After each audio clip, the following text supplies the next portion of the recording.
नमस्कार दोस्तों, स्वागत है आप सबका हमारी यूट्यूब चैनल में। तो भाई कल मैंने एक वीडियो बनाई थी जिसमें मैंने ये बताया था कि कैसे जो है एन चंद्रशेखरन जी के जो है टेन्योर के अंदर जो है टाटा ग्रुप की कंपनीज का जो मार्केट कैप है 25 लाख करोड़ तक पहुंच गया था।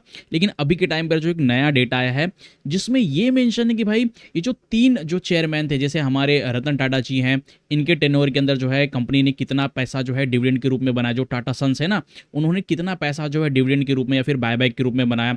दूसरे हमारे जो साइरस मिस्त्री जी हैं, जो अभी इस दुनिया में नहीं है, इनके टेनओवर के अंदर जो है कंपनी ने, जो टाटा सन्स ने कितना पैसा बनाया था। लेकिन ये जो नया नंबर आया ना भाई, एन चंद्रशेखरन जी के टेनओवर के अंदर हर साल जो है जो टाटा सन्स है उन्होंने दबाकर जो है डिविडेंड के रूप में पैसा बनाया। ओके, डिविडेंड आपको पता है कि भाई कंपनी हर साल जो है पे करती है। बेसिकली जितना भी प्रॉफिट होता है उसका कुछ हिस्सा जो है आप समझ लो कि कंपनी अपने शेयर होल्डर्स को पे करती है। और ये जो शेयर होल्डर्स है ना, अगर आप देखो तो आप समझ लो कि एक तरह की एक एक्स्ट्रा इनकम हो जाती है डिविडेंड। ओके, अब यहाँ पर जो है डेटा क्या कहता है, under N Chandrasekaran Tata Sons earn 2.71 trillion rupees, 2,70,000 crore के आसपास का जो है इतना सारा पैसा जो है एज अ डिविडेंड जो है टाटा सन्स ने बनाया था under N Chandrasekaran tenure. Okay, अब बात करें यहाँ पर जो नॉर्मली जो है ये सारा का सारा पैसा या तो डिविडेंड के फॉर्म में बनाया गया या फिर जो है शेयर्स बायबैक के फॉर्म में जो है 2,71,000 करोड़ रुपए यहाँ पर बनाए गए हैं। ओके, अब यहाँ पर जो है टीसीएस को as a biggest cash generator माना जाता है। टीसीएस की वजह से जो है टाटा सन्स ने लगभग जो है फाइनेंशियल ईयर 2017 से लेकर 2026 के बीच में 2,48,000 करोड़ रुपए इतना पैसा बनाया। और जितना भी जो है अभी तक टाटा सन्स ने जितना भी टोटल डिविडेंड कमाया है ना, उसका 91%, ऑलमोस्ट आप कह लो कि भाई 92% के आसपास का जो है ये किसकी टेनोर में बनाया है, एन चंद्रशेखरन जी के टेनोर में बनाया है। ओके, तो उसके पहले क्या होता था कि भाई जो कंपनीज थी, जो बेसिकली अगर आप देखो जो टीसीएस है ना, टीसीएस या तो जो है भाई डिविडेंड के थ्रू पैसा बनाती थी या जो है कहीं ना कहीं अपना स्टेक वगैरह बेचकर पैसा बनाती थी। अब यहाँ पर जो है हम लोग तीनों जो हमारे चेयरमैन हैं, तीनों के टाइम के अंदर जो है कंपनीज ने कितना पैसा जो है बनाया, कितना डिविडेंड बनाया, उसको कंपेयर कर लेते हैं। तो सबसे पहला जो नाम आता है साइरस मिस्त्री। और यहाँ पर अगर आप देखो तो फाइनेंशियल ईयर 2013 से लेकर 2016 तक जो है ये कहीं ना कहीं चेयरमैन के पद पर थे। और इनके टेन्योर के अंदर अगर आप देखो तो लगभग जो 27,800 करोड़ का जो है टाटा सन्स ने क्या है यहाँ पर जो है डिविडेंड के रूप में अर्निंग की थी। तो अगर इसको हम लोग कंपेयर करें तो लगभग हर साल का जो है 6,950 करोड़ का, ओके, 7,000 करोड़ का अगर राउंड फिगर पकड़ लो भाई, 7,000 करोड़ का जो है इनकम बनाया था टाटा सन्स ने जो है हर साल का। ओके, लेकिन अगर आप इसको कंपेयर करते हो एन चंद्रशेखरन जी के जो है टेन्योर से, तो यहाँ पर डेटा देख लो भाई, ये फाइनेंशियल ईयर 2013 से लेकर 2016 तक का था इनका टेन्योर। और एन चंद्रशेखरन जी का फाइनेंशियल ईयर 2017 से लेकर 2027 तक था। लेकिन यहाँ पर 6 महीने पहले ही जो है इन्होंने रेजिग्नेशन वगैरह दे दिया।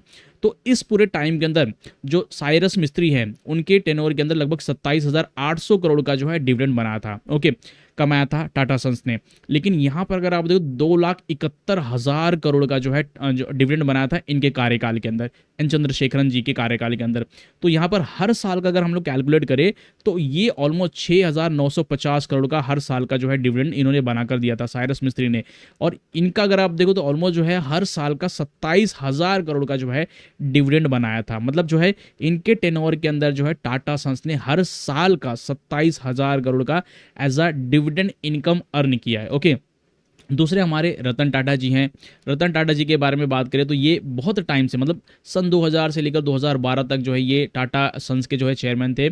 और इनके टेनओवर के अंदर जो है टोटल अगर आप देखो तो यहाँ पर 12 साल के अंदर जो है 27,700 करोड़ का जो है क्या हुआ डिविडेंड बनाया था टाटा सन्स ने। ओके, हालांकि इनको उस टाइम पीरियड को आप जो है 2027 से कंपेयर नहीं कर सकते। ओके, थोड़ा बहुत जो है डिफरेंस तो आएगा ही आएगा।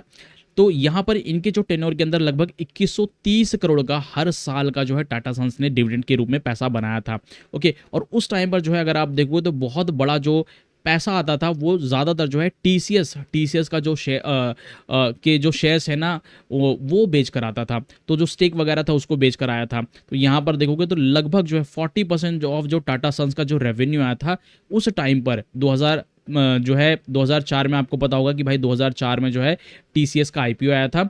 और वहाँ से अगर आप देखोगे तो 2012 तक जो है लगभग टीसीएस का जो स्टेक्स वगैरह था वो बेच कर जो है यहाँ पर टाटा सन्स ने पैसा बनाया था। क्योंकि उस टाइम पर जो ऑलमोस्ट 85% के आसपास का जो है यहाँ पर क्या था स्टेक था टाटा सन्स के पास। और जो सीबी का रूल कहता है कि भाई कोई भी कंपनी अगर स्टॉक मार्केट पर लिस्ट होती है तो वो सिर्फ अपना 75% के आसपास का स्टेक ही अपने पास रख सकती है। जो प्रमोटर्स हैं वो 75% की होल्डिंग अपने पास रख सकते हैं, बाकी जो 25% की होल्डिंग है वो यहाँ पर पब्लिक को बेचनी पड़ेगी। ओके, अब यहाँ पर बात करें तो ऑलमोस्ट ये जो सारा का सारा पैसा जो टाटा सन्स ने बनाया है वो सारा का सारा पैसा कहाँ पर इन्वेस्ट किया है, तो यहाँ पर अगर आप देखोगे तो यहाँ पर जो है नियरली 1 लाख करोड़ जो है जो पैसा है, इतना पैसा जो है वो टाटा सन्स ने टाटा ग्रुप की जो कंपनीज हैं, जो अनलिस्टेड कंपनीज है भाई, छोटी मोटी कंपनी या फिर जो नए बिजनेसेस हैं उसके अंदर जो है इन्वेस्ट किया है। जैसे अगर आप देखोगे तो एयर इंडिया हो गया, टाटा इलेक्ट्रॉनिक्स हो गया, टाटा डिजिटल हो गया, जो दूसरे जो नए वेंचर्स हैं, जो छोटे बिजनेस हैं,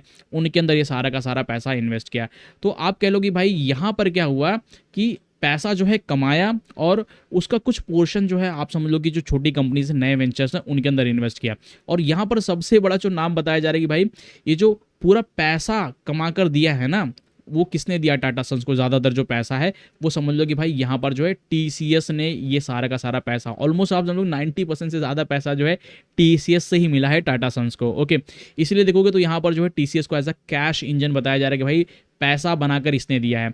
तो टीसीएस ने जो है यहाँ पर प्रॉफिट बनाया है और उस प्रॉफिट को क्या है भाई यहाँ पर जो है क्या है कि टीसीएस जो है जब डिविडेंड देती थी या फिर बायबैक करती थी तो उसका जो है पैसा जो है या टाटा सन्स को मिलता था। ये कैसे मिलता था इसको एक्सप्लेन करूंगा मैं आपको।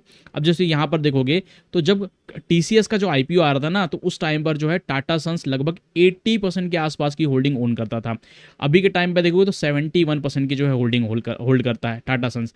इसका मतलब है कि भाई अगर मान लो कि टीसीएस बोल रही कि भाई एक काम करो, हम लोग जो है ना 1000 करोड़ का जो है डिविडेंड देंगे अपने शेयर होल्डर्स को। ओके, अब यहाँ पर जो है टाटा सन्स के पास कितनी है, 70% की होल्डिंग है। तो यहाँ पर क्या होगा कि 1000 करोड़ में से 710 करोड़ तो ये पैसा किसके पास आ जाएगा भाई, टाटा सन्स के पास जाएगा। क्यों? क्योंकि भाई 71% की होल्डिंग जो है टाटा सन्स के पास है।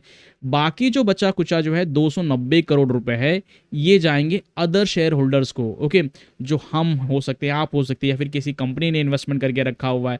ओके, तो आप समझ लो कि भाई जो टीसीएस है वो जितना भी पैसा जो है डिविडेंड के रूप में देगी उसका बहुत बड़ा हिस्सा किसके पास जाने वाला है भाई, टाटा सन्स के पास जाने वाला है। इसी तरह अगर मान लो कि भाई 10,000 करोड़ का डिविडेंड देने की बात कही तो उसमें से 7,000 करोड़ तो सीधा सीधा जो है टाटा सन्स के पास चला जाएगा। बाकी बचा जो है 2,000-3,000 करोड़ रुपया जो है वो दूसरे शेयर होल्डर के पास जाएगा। तो क्या हो रहा है कि भाई इस पूरे प्रोसेस के अंदर जो है टीसीएस का है पैसा बना रही है, फिर उसके ऊपर जो है जो डिविडेंड पे कर रही है। अब जो डिविडेंड पे कर रही है वो कहीं ना कहीं टाटा सन्स को मिल रहा है, और टाटा सन्स आपको पता है टाटा ग्रुप की जो समझ लो कि भाई पेरेंट कंपनी की तरह काम करती है। तो उसकी मदद से क्या हो रहा है कि भाई इसके पास जब पैसा आ रहा है तो टाटा सन्स के जो दूसरे बिजनेसेस हैं उनके अंदर ये पैसा इन्वेस्ट कर रही है। तो भाई समझ लो कि यहाँ पर क्या है, ये जो टीसीएस है वो कैश जनरेटर की तरह काम कर रहा है। ये पैसा बनाकर दे रहा है, किसके पास जा रहा है लीगली भाई, टाटा सन्स के पास जा रहा है। और टाटा सन्स क्या कर रही है, घुमा के पैसा जो है टाटा ग्रुप की जो दूसरी कंपनीज है, जो अदर कंपनीज है, उसमें ये सारा का सारा पैसा जो है इन्वेस्ट कर रही है। ओके, ऐसा कुछ है।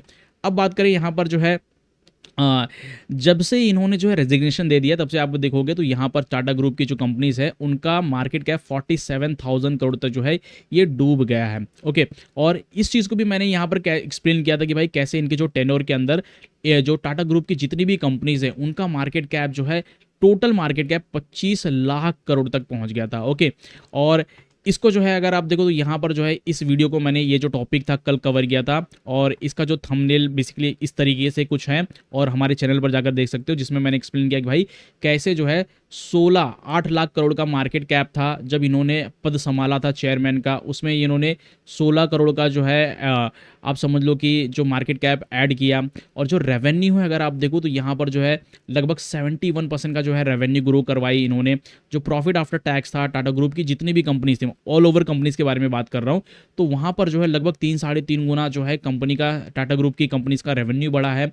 और कुछ कंपनीज ऐसी थी जैसे यहाँ पर जूडियो वगैरह के बारे में बात करें या फिर टाइटन वगैरह के बारे में बात करें तो मल्टी बैगर साबित हुई। ओके, उस चीज़ को मैंने इस पूरी वीडियो में एक्सप्लेन किया हुआ, तो इसको आप जाकर देख सकते हो।